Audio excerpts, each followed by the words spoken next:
Hey guys, I'm Nikki Dinky. Welcome to my kitchen. So today we're gonna make some chicken marsala, which is another one of those things that I used to always order at a restaurant and didn't think I could make it at home.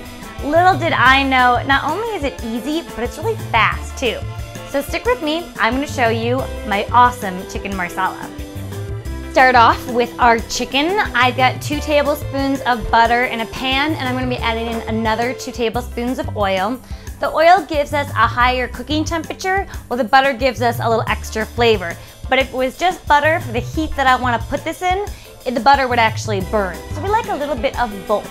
Now I've also got a 1/4 cup of just all-purpose flour here with a teaspoon each of oregano and salt. I'm just gonna mix those in because I'm gonna very lightly dredge our chicken before frying it up, or well, just lightly sauteing it really. So what I'm doing is I'm just kind of getting a nice, super good crust on the chicken. So I want my heat really nice and high. If the chicken's not totally cooked through, that's okay, because we're gonna add it back into our sauce later, and it's gonna have another minute to kind of start cooking and maybe cook that last little bit. I'm using chicken tenders today, just what I had in the fridge.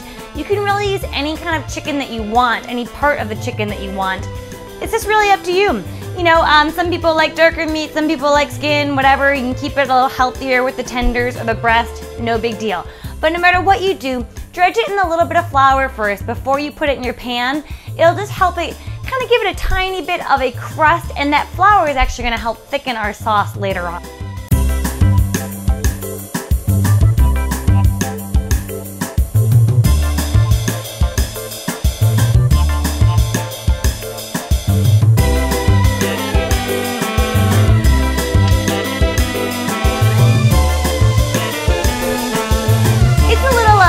Smoky in here. That just means that our chicken got a really good sear, right?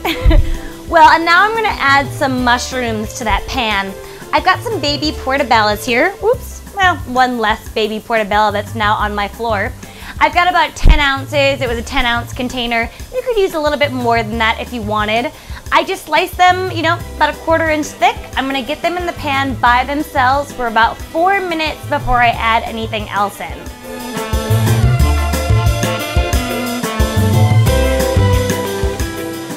So our mushrooms look good. You know, they're just the kind of thing, they like to be by themselves. They brown better when they're just alone. You don't touch them, you don't even salt them. So we gave them a couple minutes, we just let them do their thing. Now we're gonna do our thing, and that is going to be 2 cloves of garlic and a teaspoon each of some fresh thyme and some fresh rosemary. Smells delicious. I'm gonna get those with my mushrooms along with a good amount of salt. Probably start with, you know, about a teaspoon here. We might use a little bit more later, but I think that's probably gonna be good, and that'll help pull out the rest of the moisture from the mushrooms, and we're really getting going now.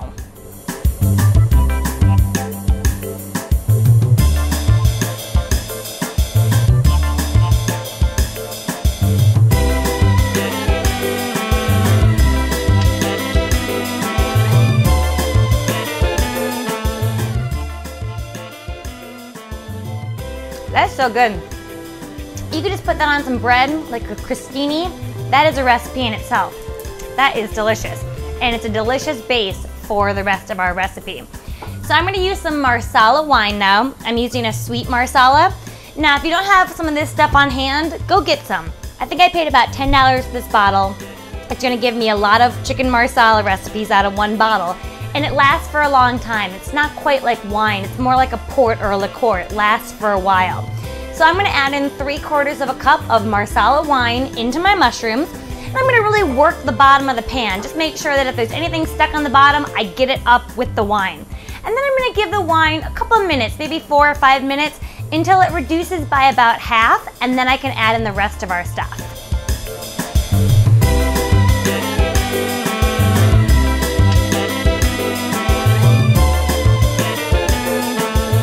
So the wine has reduced by half.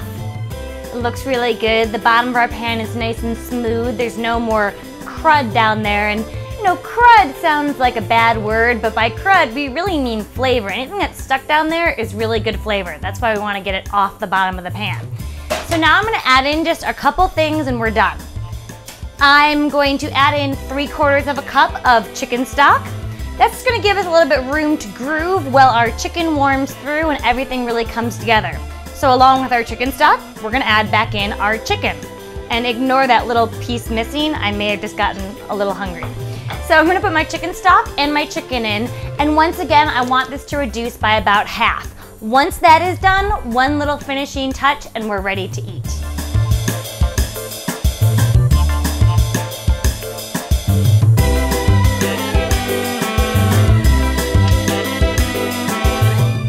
This is such a beautiful thing. And it tastes so good. And the salt is right on. But you do want to taste it about now and see if it needs any more salt. Wow, that is delicious. Oh, I love it. Oh, it's so good. You know, it's got that depth of flavor, but yet it's still kind of light. It's really delicious. Now I'm just gonna finish it off with one little touch. Once I take it off the heat, I'm just gonna put in a tablespoon of heavy cream just to kind of finish it off, give it a tiny bit more creaminess. But guys, this is chicken marsala. Let's give ourselves a round of applause.